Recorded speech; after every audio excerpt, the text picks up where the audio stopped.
Kita tunggu orang masuk.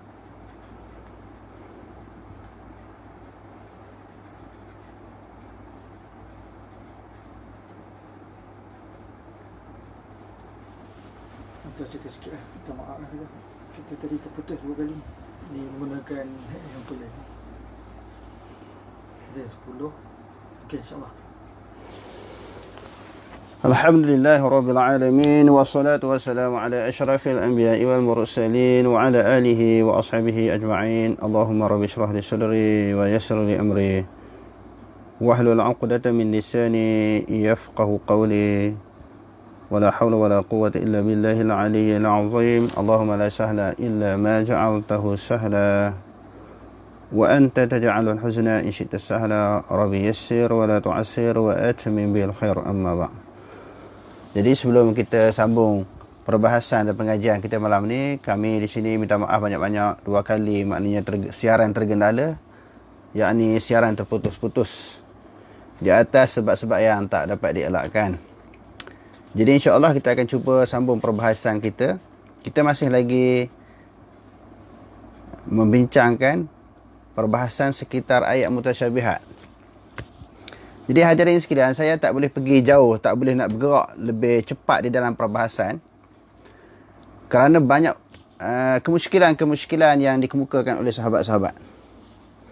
Yang terpaksa, walaupun kita dah cakap dah, kita dah jelaskan, dia ada yang tak berapa terang, jelas bagi dia, saya akan terpaksa ulang balik.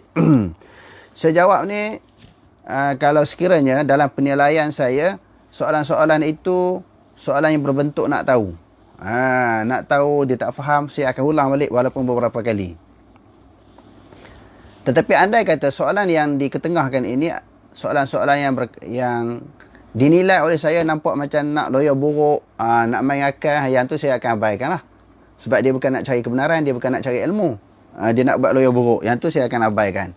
Tetapi sekiranya, sebagaimana yang saya sebutkan tadi, kalau ada soalan yang berbentuk memang nak tahu, dan dia memang tak faham, mungkin dia tak pernah dengar perbahasan pengajian melalui Tauhid Salaf ini, saya akan ulang walaupun beberapa kali. Sebab ada di kalangan kita orang yang mengaji ni, macam orang yang dah terlibat dengan pengajian secara pengajian salaf. Mungkin dia dulu berfahaman, berpegangan secara khalaf. Tapi apabila dia membuat perbandingan, dia nampak salaf ini lebih tepat, lebih terang dan lebih mudah difahami. Jadi bagi dia, pengajian yang macam ni dia boleh terima dengan mudah. Ataupun orang dulu-dulu, orang yang ada individu-individu yang tertentu, dia tak pernah mengaji secara apa pun, dia tak pernah mengaji.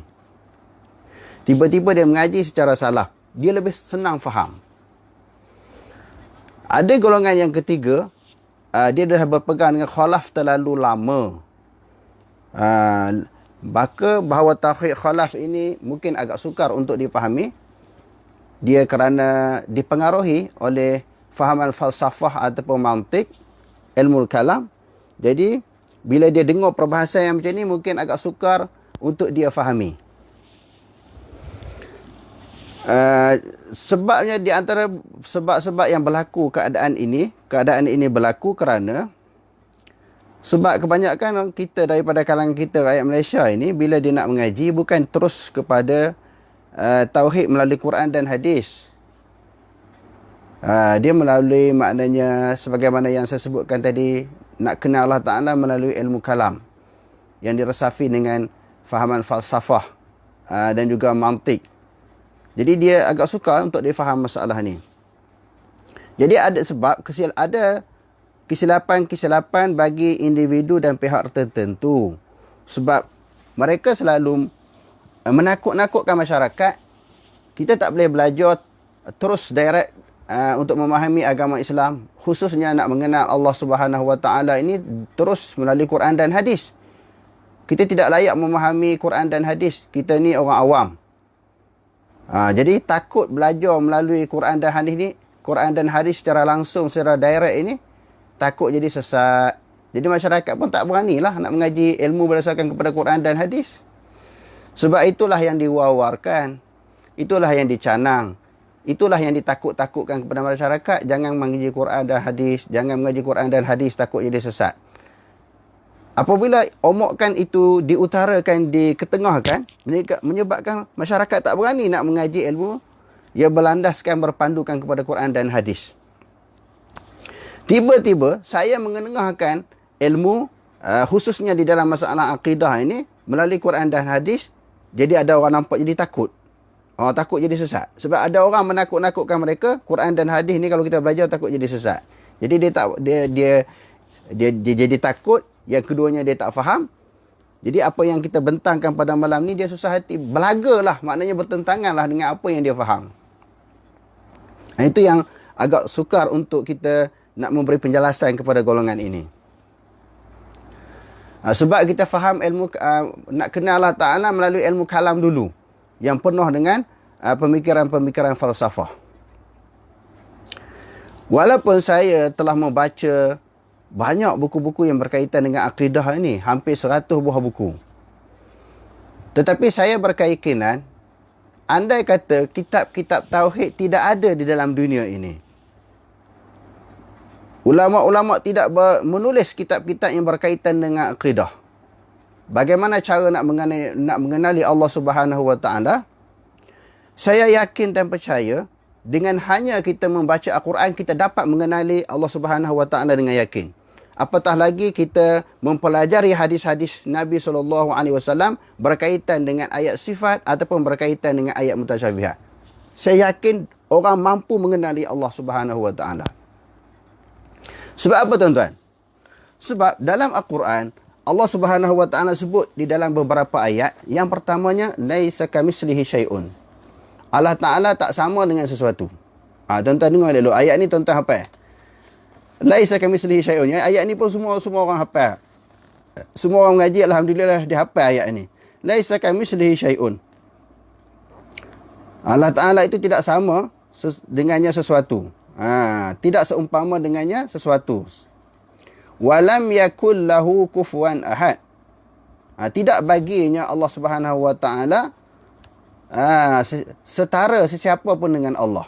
Walam yakul lahu, tidaklah baginya kufuwan, setara, ahadun, oleh seseorang. Maknanya Allah tak ada siapa-siapa pun yang sama dengan Allah Ta'ala. Sama ada kita nak sebut manusia ke ataupun makhluk ke, sekali-kali tidak sama dengan Allah Subhanahu Wa Ta'ala. Hal ta'lamu lahu samia. Adakah kamu mengetahui baginya, maknanya persamaan yang sama dengan Allah Ta'ala?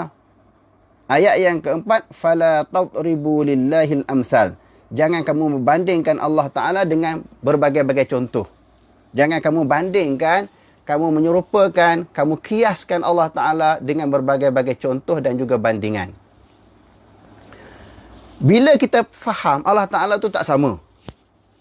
Kalau kita betul direct terus mengaji akidah melalui Quran, dengan 4 ayat ini saja sudah cukup untuk kita dapat membezakan bahawa Allah Subhanahu Wa Taala tak sama dengan sesuatu. Dengan sesuatu itu maknanya dengan alam ini, dengan makhluk, dengan ciptaan Allah Subhanahu Wa Taala. Yang tu kena jelas betul-betul. Allah Taala memang tak sama. Kalau itu yang diasuh di dalam pemikiran kita, yang dibasuh dan juga ditanam di dalam pemikiran kita, Allah Ta'ala tak sama. Tiba-tiba kita membaca ayat Al-Quran ataupun kita mempelajari ayat-ayat yang berkaitan dengan ayat sifat ataupun ayat mutasyabihat seperti tangan. Kita tak pening. Kalau sebut tangan, tak sama. Kalau dalam Quran sebut mata, tak sama.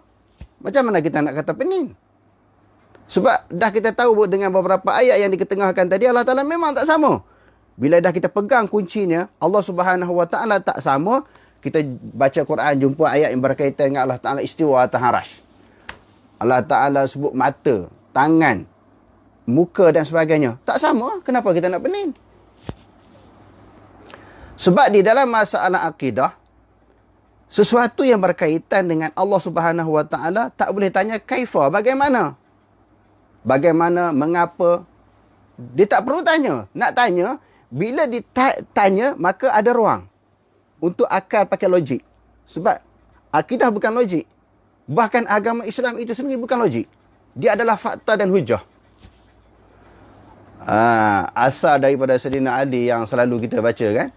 Lau kana ad-dinu bir-ra'yi lakana asfalu khuffi aula bil mashi min a'lahu walakin ra'aitu Rasulullah sallallahu alaihi wasallam yamsahu ala khuffai. Kalau agama ini bersesuaian dengan logik, maka nescaya khuf itu disapu di sebelah bawah. Maka agama Islam bukan logik. Keseluruhan agama Islam itu bukan logik, dia fakta, dia merupakan hujah, dia merupakan dalil. Apatah lagi sesuatu masalah yang berkaitan dengan Allah Ta'ala. Sebab itu kita kata, bila orang tanya, kalau begitu, kalau kita kata Allah Ta'ala berada di atas arsy, kalau begitu, maknanya dia kias.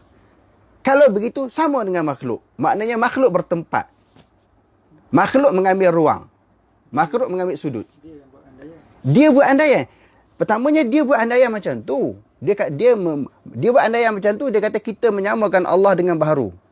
Maknanya kita ni, maknanya musyabbihah ataupun mujassimah. Sebab dia buat andaian macam tu, dia letakkan kesalahan dan tuduhan itu dia letak atas kepala orang. Andaian tu dia yang buat. Itu kena jelas tuan-tuan. Mari ayat yang berkaitan yang kita sebut tadi, mata ke, tangan ke, kalau hadis kaki ke, jari dan sebagainya, kita dah kunci dah, tak sama. Dia cuba nak mengkiaskan Allah.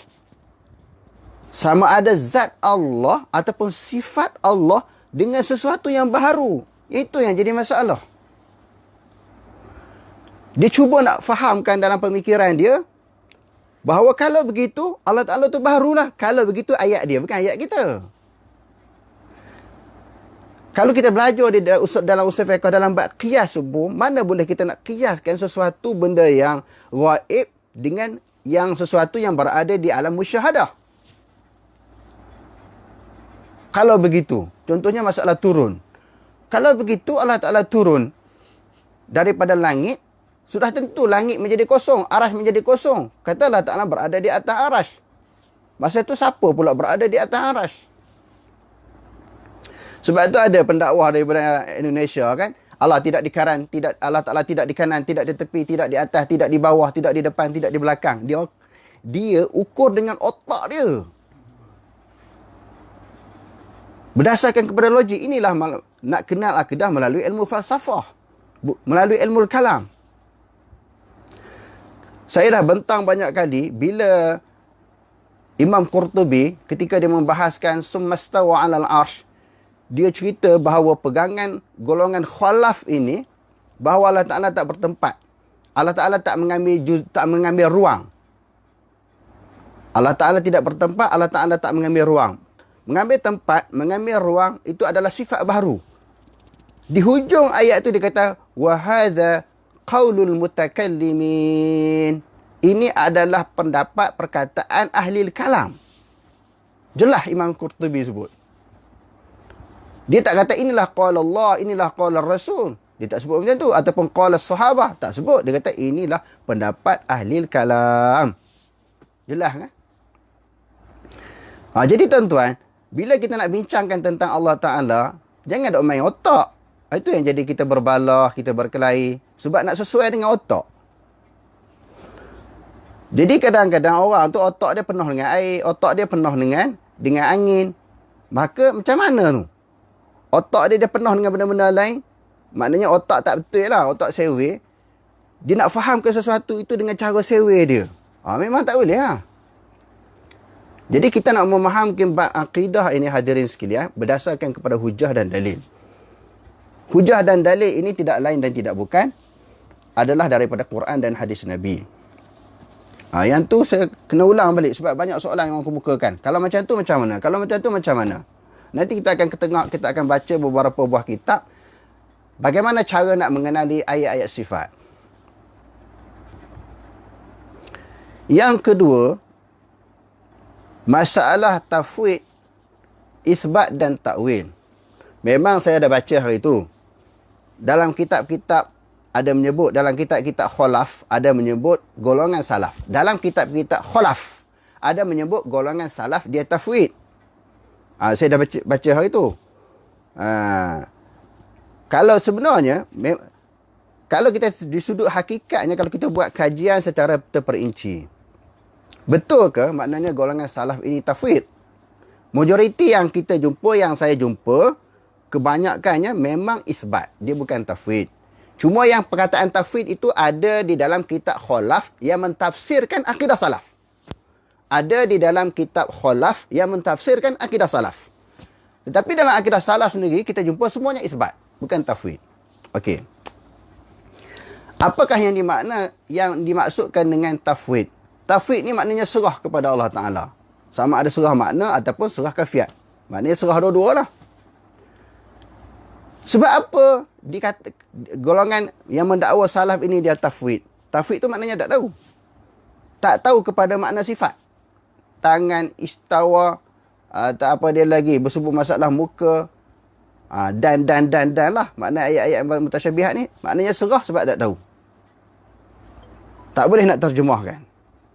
Allah Ta'ala saja yang mengetahui. Kalau begitu kita nampak, golongan kholaf lebih mengetahui keduduk, yang pertamanya dari sudut bahasa Arab.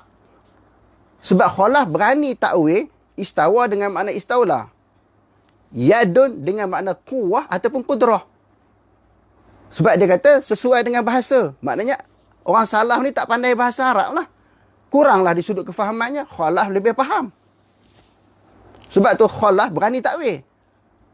Sedangkan salaf tafwid. Tafwid ni maknanya tak tahu. Tak tahu nak apa, nak memaknakan sifat itu macam mana tak tahu.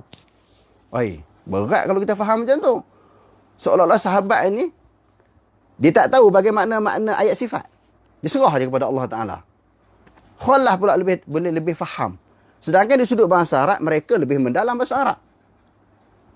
Di sudut kefahaman tentang ayat-ayat sifat, mereka lebih faham sebab mereka belajar dengan Nabi.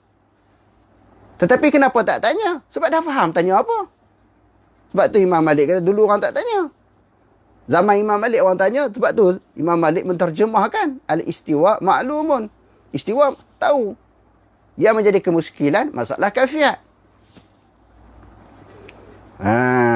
Yang menjadi kemuskilan adalah masalah kafiat. Bukan masalah perkataan itu. Okey, itu yang pertama yang saya nak sebut. Yang kedua, bila disebut sebagai tangan ataupun mata ataupun wajah, cuba kita tengok. Ulama-ulama yang berpegang dengan akidah salaf ini tidak mengatakan bahawa tangan itu anggota tangan. Yang ni kena jelas betul-betul. Muka itu maknanya zat muka, bukan. Kalau kita tengok sebagaimana yang dibahaskan oleh Syah Waliullah di dalam kitab Hujjatullahil Balighah.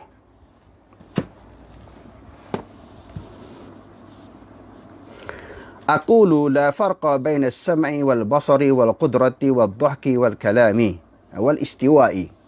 Dia kata, aku kata di dalam membahaskan tajuk tafsirus sifati bima yaliku bi janabillah, mentafsirkan ayat-ayat sifat ataupun sifat-sifat Allah Ta'ala sesuai dengan kedudukan Allah Subhanahu Wa Ta'ala. Sesuai dengan Allah Ta'ala.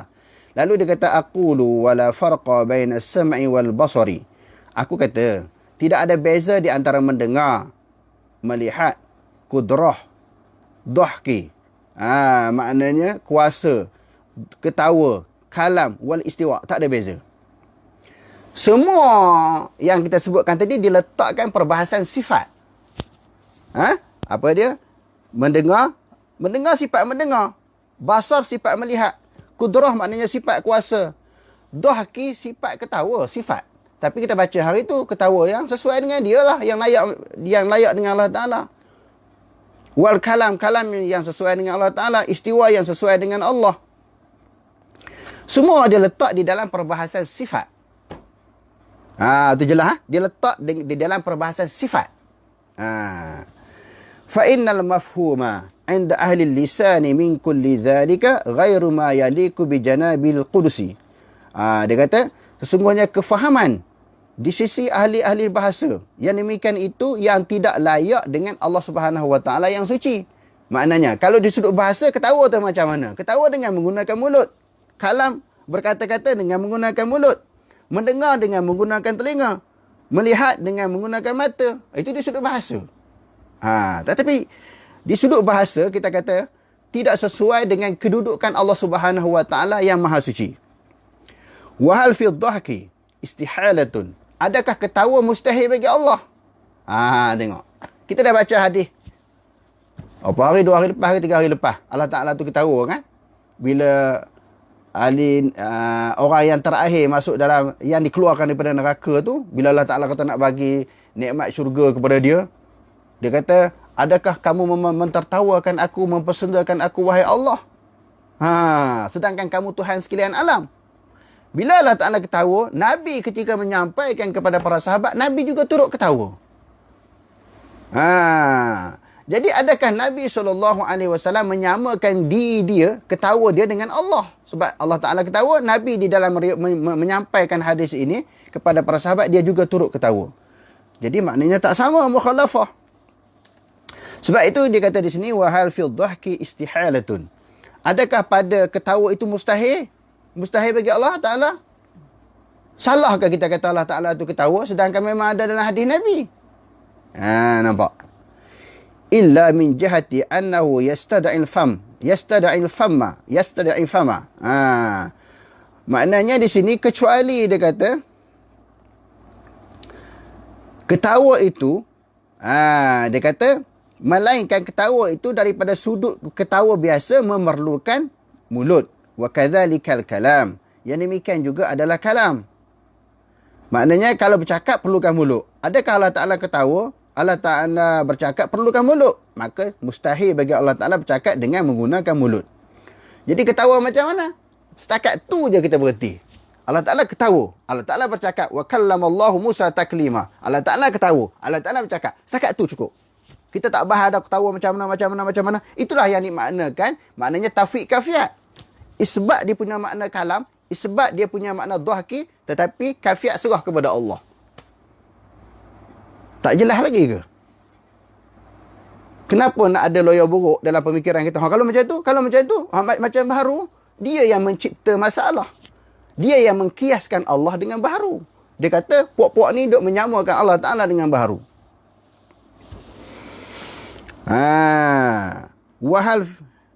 Wahal fil batshi wan nuzuli istihalatun.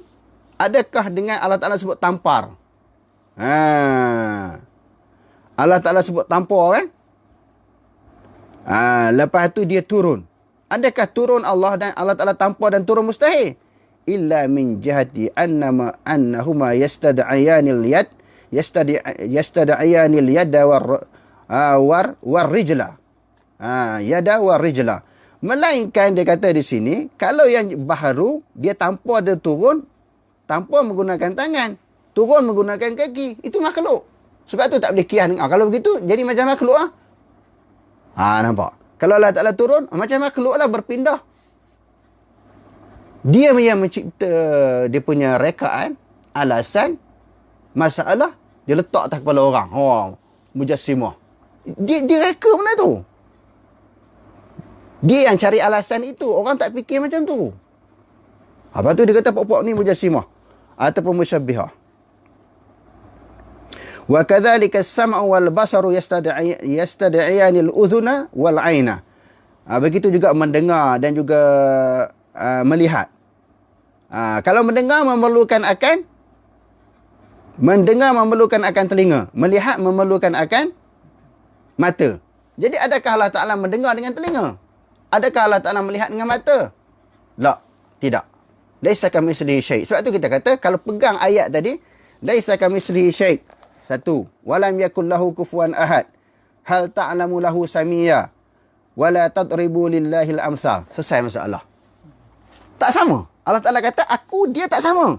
Dia tak sama sekali-kali dengan baharu. Kenapa nak datangkan suatu pemikiran, hayalan, kiasan, andaian, Allah Ta'ala sama? Tak. Dia kata awal-awal dia tak sama. Senang tak kalau kita mengaji akidah melalui Quran dan hadis? Tak sama. Kenapa nak... Kalau kita kata, kalau gitu, macam makhluk. Kias tu tak betul. Kias tu tak betul. Awal lagi dah tak betul. Awal lagi dah salah. Sebab tu nak kena faham Quran, faham akidah melalui Quran hadis ni. Sebab tu pula, apa tadi? Syekh Waliullah sebut pula wastatala haula'il khaiduna ala ma'syari ahli hadisi wa sammuhum mujassimatan wa musyabbihatan. Oh, mereka membuat serangan kepada golongan ahli hadis. Golongan salafi lah yang berpegang dengan akidah ahli hadis. Bila kata Allah Ta'ala itu maknanya ada tangan, ketawa. Dia kata kan, tangan tak sama lah kita kata. Masalah tangan, ketawa. Mereka ini menuduh ahli hadis ini mujassimah dan musyabbihah. Benda ni dah lama dah.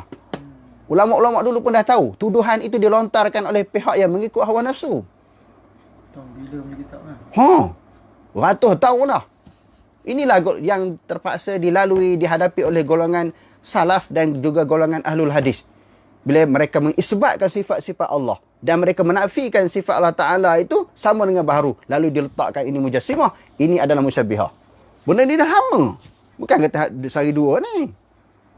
Sebab otak dia tak boleh masuk akidah melalui Quran hadis ni. Dia tak boleh masuk. Dia belajar tu akidah melalui maknanya cara ilmu kalam, ilmu falsafah. Ilmu kalam, ilmu falsafah diserapkan di dalam ilmu akidah. Mesti guna logik. Jangan tak boleh guna fakta, dalil dan hujah. Ayat-ayat Quran dan hadis yang berkaitan dengan ayat mutasyabihat mesti takwil. Kalau takwil itu maknanya mujassimah. Mesti palingkan daripada makna zahir. Sampai macam tu, macam mana kita nak terangkan? Dah akidah dia dipegang lagu tu. Kalau dipegang cara perbahasan ilmu kalam tu tak apa, peganglah. Maknanya kita dah sebut tu ada 3 pendapat. Tafwid, isbat, maknanya takwil, kita tak ada masalah yang tu, kita boleh terima. Kita meraihkan mana-mana golongan, sama ada Maturidi ke Syairah ke Salafi, kita raihkan benda tu. Cuma jangan menuduh, mengeluarkan orang lain daripada ahli sunnah wal jamaah dan menghukumkan orang lain mujassimah dan musyabbihah. Okey. Kita tengok kitab Perisai bagi Sekalian Mukallaf, Abdul Qadir Al-Mandili. Ni tuan-tuan. Ni kitab Melayu. Tuan-tuan boleh beli kitab ni. Perisai bagi Sekalian Mukallaf. Tengok dia bahas. Dia bahas tentang masalah sifat. Masalah tangan, masalah istawa tadi, bab sifat. Bukan cerita bab anggota. Tauhid asma' wa sifat. Kita dah baca hari tu. Mengenengahkan tauhid 3 tu. Uluhiyah, rububiyah, asma' wa sifat ni bukan bermula daripada Ibn Taymiyah yang disambung oleh Muhammad bin Abdul Wahab, tak. Daripada maknanya daripada Imam Tahawi lagi. Syarah kepada Tahawiyah ni Imam Abi Is membahaskan tentang masalah uluhiyah, rububiyah, asma' wa sifat. Macam mana meletakkan permulaan itu kepada Ibn Taymiyah. Dan disambung oleh Muhammad Abdul Wahab. Hak duk ada di Malaysia ni, salafi-salafi tu Wahabi lah tu. Kerana membahagikan tauhid terbahagi kepada 3. Dia tak faham, dia tak baca. Dalam kitab apa? Dalam kitab tu yang kita sebut hari tu. Akidah Ahlussunnah wal Jamaah. Ustaz Said Ibrahim kan? Apa ni bekas mufti Sabah tu. Dalam kitab pun membahagikan tauhid terbahagi kepada 3. Okey, dia kata tauhidul asma'i was sifat. Dan adapun tauhid asma' wa sifat, maka iaitu percaya dan membenarkan akan sekalian yang datang di dalam Al-Quran dan segala hadis yang sahih. Maknanya segala sifat-sifat Allah, nama-nama Allah Ta'ala yang disebut dalam Quran dan juga hadis-hadis yang sahih daripada segala nama dan sifat. Daripada segala nama dan sifat Allah Ta'ala, dan mensifatkan Allah Ta'ala dengan dia akan atas hakikat. Dengan ketiadaan menyerupakan dan memalingkan daripada makna zahir. Paling. Paling pada makna zahir, maknanya jangan pegang zahir lah. Jangan, bukan begitu. Bahkan diserahkan hakikatnya kepada Allah. Tengok Abdul Qadir Mandili pun sebut. Serah hakikat kepada Allah. Isbat punya sifat itu kita isbatkan, kita terima. Kerana seperti tiada mengetahui akan hakikat zat Allah Ta'ala melainkan Allah Ta'ala. Demikian juga tiada mengetahui akan hakikat sifat Allah Ta'ala melainkan Allah Ta'ala. Maka wajib atas tiap-tiap mukallaf mensifatkan Allah Ta'ala dengan barang yang mensifat ia akan dia. Ia dengan dia. Akan dirinya. Sebagaimana Allah Ta'ala sifatkan pada diri dia macam tu lah. dan dengan barang yang mensifatkan dengannya oleh Rasulnya. Sebagaimana Rasulullah sebut tentang Allah Ta'ala, begitulah yang kita pegang. Serta diiktikadkan bersalahan dengan segala sifat makhluk. Sifat-sifat Allah Ta'ala ni bersalahan tak sama dengan sifat makhluk. Seperti kata-kata sifat tangan tadi, sifat muka tadi. Dia bukan kata anggota, nanti kita bahas satu-satu. Bukan anggota, tapi dia kata sifat. Maka kita iktikadkan bahawa Allah Ta'ala, bahawasanya Allah Ta'ala mendengar tiada seperti mendengar kita, dan melihat tiada seperti melihat kita, dan berkata ia tiada seperti berkata-kata kita, dan marah ia tiada seperti marah makhluk, dan turun ia tiada menyerupai akan turun baharu, bahkan seperti marah dan turun yang layak keduanya dengan kebesarannya, dan baginya tangan tiadalah seperti tangan hamba. Maka Abdul Qadir Mandili pun dia sebut sifat tangan, bukan anggota tangan, sifat tangan. Kita kena sabit. Sabit Allah Ta'ala tu maknanya tangan, tetapi tangan itu adalah merupakan sifat, bukan anggota tangan. Dan baginya muka sebagaimana muka yang patut padan dengan dia, dan bersifat ia dengan istiwa, tetapi tiadalah seperti istiwa yang baru. Kalau kita tengok Al-I'tiqad oleh Imam Baihaqi. Al-I'tiqad Imam Baihaqi.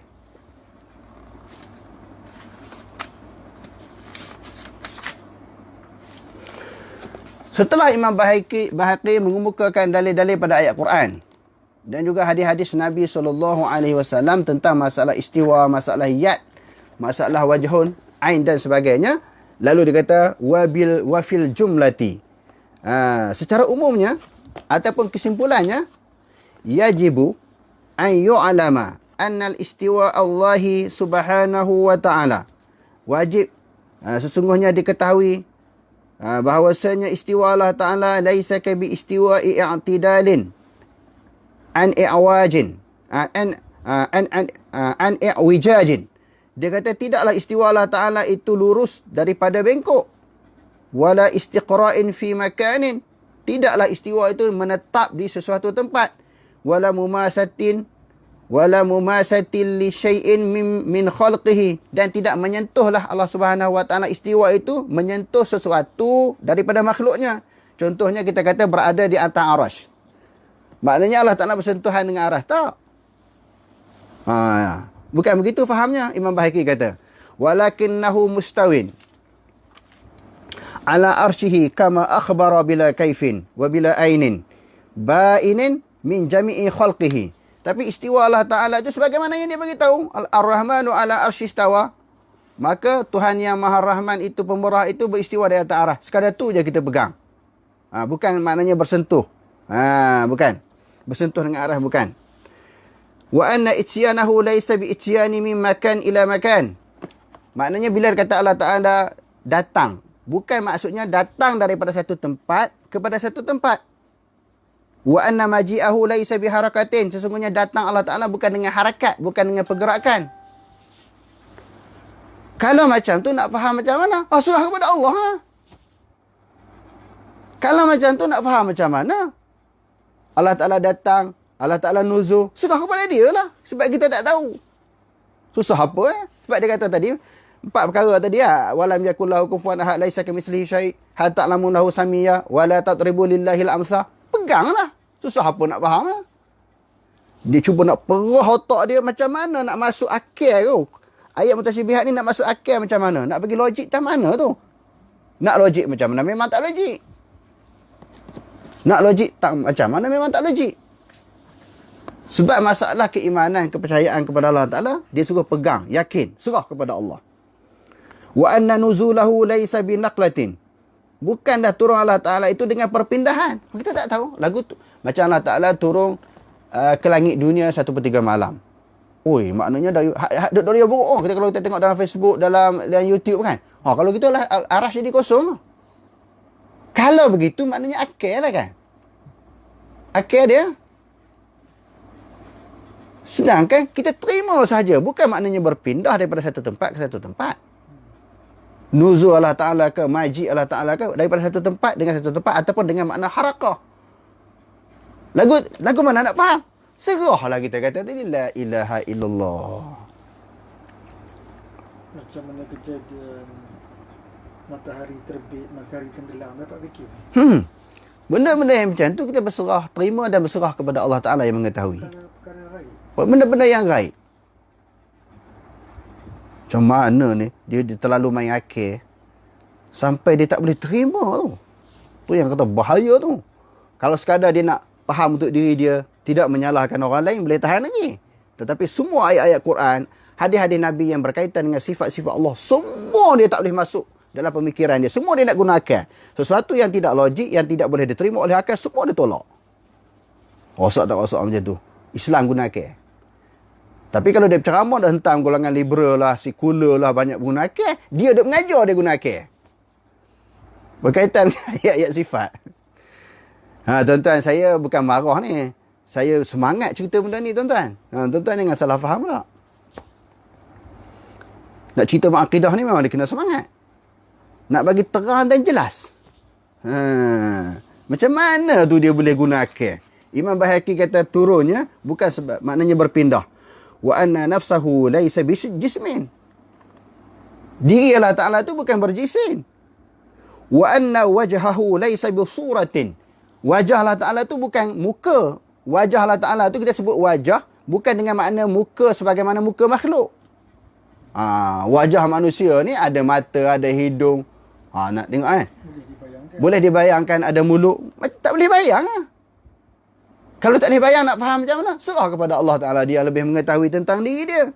Wa anna yadahu laysat. Tengok. Wa anna yadahu laysat bijarihatin. Bukanlah tangan itu dengan maksud anggota. Wa anna ainahu laysat bihadaqatin. Bukanlah mata itu dengan makna ada mata hitam. Wajhun, kita kata wajah Allah Ta'ala bukan maknanya wajah sebagaimana wajah manusia. Tangan seperti mana tangan makhluk kan. Sebab tu dia kata wa anna yadahu laisa bijarihatin. Tidaklah tangannya Allah Ta'ala itu maknanya anggota tangan. Sebab tu dibahas dalam bab sifat. Sifat tangan, sifat muka, sifat mata. Sifat tu macam mana kita nak faham? Serah kepada Allah Ta'ala, kita tak tahu. Allah Ta'ala cerita sekadar tu, sebab tu Nabi tak tafsir. Mari kepada sahabat, sahabat tak tafsir. Sahabat tak hurai. Serah. Isbat dia punya makna tangan. Ada tangan. Ada mata. Ada muka. Ada orang faham, salah dulu, maknanya tafwid. Tak tahu makna tangan. Tak tahu yadun apa dia, ainun apa dia. Kalau tak tahu, mereka tu maknanya ahli lughah. Maknanya golongan generasi yang kemudian boleh takwil pula. Istawa dengan makna istawla, yadun dengan makna qudrah ataupun quwwah. Maknanya dari sudut kekuatan bahasa, golongan khalah pula lebih alim. Satu. Golongan khalah pula lebih faham tentang ayat mutasyabihat. Tak kena tu kalau faham lagu tu. Sahabat lebih faham, tabi'in lebih faham pada kita. Kalau macam tu, nak faham macam mana? Innama hadhihi wa innama hadhihi awsafun ja'a biha at-tawqifu faqulna biha wa nafaina anha at-takyifa. Kalau lagu tu macam mana? Sifat-sifat yang datang ini dia kata at-tawqif, terhenti. Serah kepada Allah Ta'ala, terhenti atas pengetahuan Allah. Faqulna biha, kita kata je sifat tu ada. Wa nafaina anha at-takyifa, dan kita nafi daripadanya sifat itu akan takyif, akan bagaimana? Susah ke nak faham? Terima sifat tu sebagaimana dia datang. Dia datang daripada Quran dan hadis, kita terima, kita pegang, ada tangan, ada mata. Tapi kafiat kita serah kepada Allah. Kita dah terang banyak kali, bukan merupakan anggota. Kalau anggota mujassimah, anggota tangan, anggota muka, hak tu mujassimah. Bila kata-kata ada tangan, anggota tangan, mesti tangan duduk kepada jisim. Itu yang panggil mujassimah. Ataupun muka duduk daripada atas jisim, atas badan. Itu mujassimah. Kita tak kata macam tu.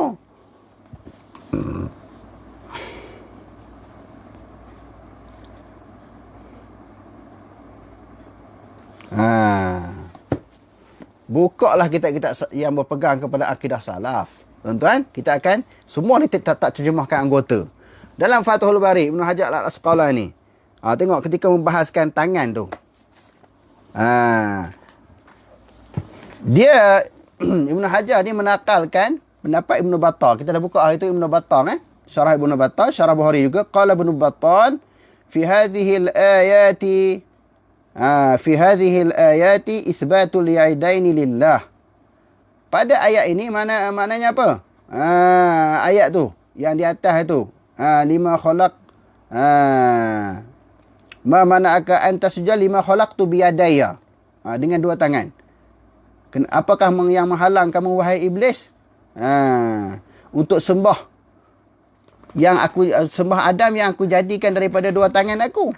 Kita tengok ulama-ulama hadis bagaimana mereka tafsirkan masalah tangan itu. Bukan kata tak tafsir. Dia kata fi hadhihi al-ayati itsbatul yadaini lillah. Dalam ayat yang daripada ayat ini mensabitkan, maknanya isbat, bukan tafwid, isbat. Isbat maknanya dua tangan bagi Allah, wa huma sifatani min sifati dzatihi wa laysata bijarihataini khilafan lil musyabbihati minal musbitah. Dia kata kedua-dua tangan itu adalah merupakan sifat daripada sifat zat, sifat yang ada kepada zat. Bukan dia kata anggota tangan, tak boleh terjemah anggota tangan. Kalau kita kata anggota tangan, itulah maknanya dipanggil apa dia? Mujassimah dan musyabbihah. Khilafan, dia kata khilaf berbeza bagi orang yang musyabbihah minal musbitah. Nampak? Musyabbihah dia sabit. Dia mensabitkan tangan. Cuma dia mengatakan anggota tangan. Tu tak betul dah. Bila kata anggota tangan maknanya Allah Ta'ala sama, tangan Allah Ta'ala sama dengan tangan makhluk. Tak. Salah tak kata anggota. Dia kata sifat tangan. Macam mana? Wallahu alam. Serah kepada Allah. Sebab tu dia kata tauqif. Wali jahmiyati minal mu'attilah. Ada penggolongan Jahmiyah pula, dia tolak pula sifat tu. Dia tolak pula sifat kudrah itu. Sifatnya bukan anggota. Wa yakfi fi raddi ala man za'ama annahuma bima'na al-qudrati. Dia kata padanglah dengan hujah yang dikemukakan tadi untuk menolak orang yang menganggap bahawa dua tangan itu dengan makna kudrah. Dengan makna kuasa. Ibn Hajar kata tak betul tu. Ya dengan makna kudrah tak boleh. Sebab apa? Esa pada zat, esa pada sifat, esa pada af'al. Allah Ta'ala menjadikan alam ini dengan satu kudrah. Tetapi kalau kita kata khalaqtu biyadaya, jadi dengan dua tangan dengan makna kudrah, maka maknanya sifat Allah Ta'ala itu dah ada dua. Kudrah itu dah ada dua. Padahalnya daripada satu kudrah itulah menjadi alam semuanya.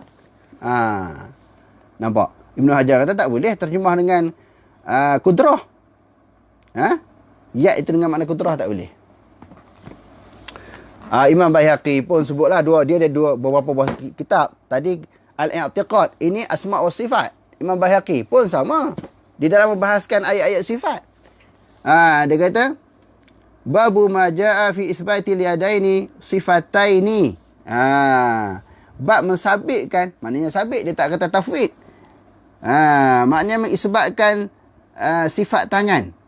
Sifatai ini dua sifat, la min haitsul jarihah, bukan maknanya dikira sebagai jarihah, iaitu maknanya anggota, liwurudil khabaris sadiq bihi, kerana warid datanya khabar yang benar dengannya. Maka dalam khabar, yakni dalam hadis, tidak menceritakan maknanya yad itu dengan makna apa dia?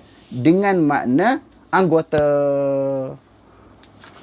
Sebab itu di dalam syarah dalam Tirmizi dan juga syarahnya Tuhfatul Ahwazi, dia sebut kalau sekadar kita sebut tangan, hari itu dah kita baca, berulang-ulang kita baca, tak apa kita ulang lagi. Sebab saya ulang, maknanya kita ulang sekali lagi. Kalau sekadar kita sebut tangan, sebab tu dia tak boleh kata, tak boleh kata musyabbihah. Nampak? Qala Ishaq bin Ibrahim. Yang kita sebut yang ni Ishaq bin Rahuwah. Rahuwah maknanya seorang tabi'i kan. Lepas tu dia kata apa di sini? Innama yakunu tashbihu idza qala yadun kayadin. Tashbih itu apabila disebut tangan seperti tangan, au mislu yadin, ataupun seumpama tangan. Tu tashbih. Kalau kita kata Allah Taala ada tangan, tak apa. Bukan tashbih. Tapi tangan kita sebut tadi dengan makna sifat, bukan dengan makna anggota tangan. Au sam'un ka sam'in. Telinga mendengar seperti mendengar. Tu tak boleh. Mendengar tak seperti mendengar. Mendengar Allah Ta'ala tak seperti mendengar mendengar makhluk. Au mislu sam'in, ataupun seumpama pendengaran. Fa idza qala sam'un ka sam'in. Apabila seseorang itu kata mendengar seperti mendengar, au mislu sam'in, ataupun seumpama mendengar, fa hadza tashbih. Ini baru tashbih. Kalau kata ada tangan saja, mendengar saja tidak tashbih. Ini kita ulang banyak kali dah. Sandar dulu tuan-tuan. Letih juga nak terang masalah ni.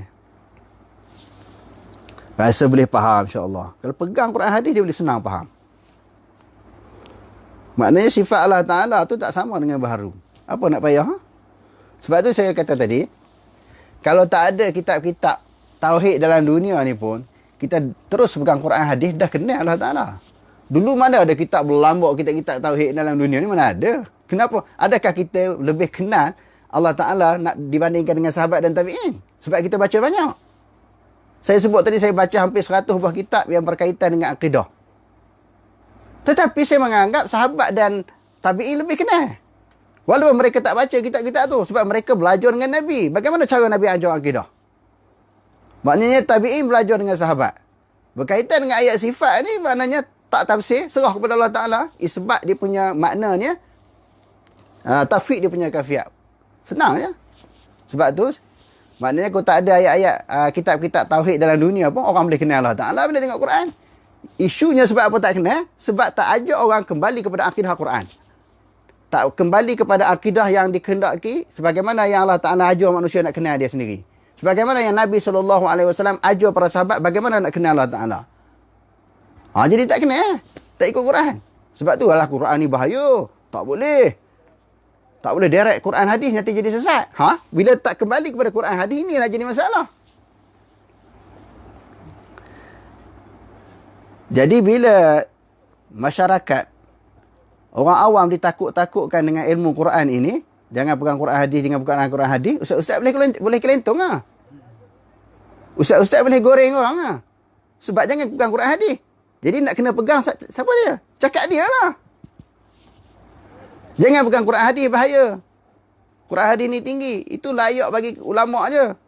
Jadi masyarakat kata, gitu ya, tak boleh pegang Quran hadis, takut jadi sesat.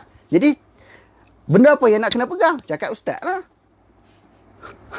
Sebab Quran hadis tak boleh pegang. Jadi senanglah ustaz nak kelentong. Itu menyebabkan masyarakat jadi rosak.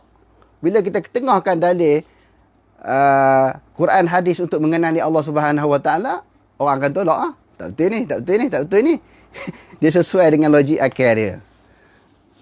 Jadi wallahu alam para sahabat sekalian, insya-Allah kita akan sambung perbahasan yang berikutnya pada sesi yang akan datang.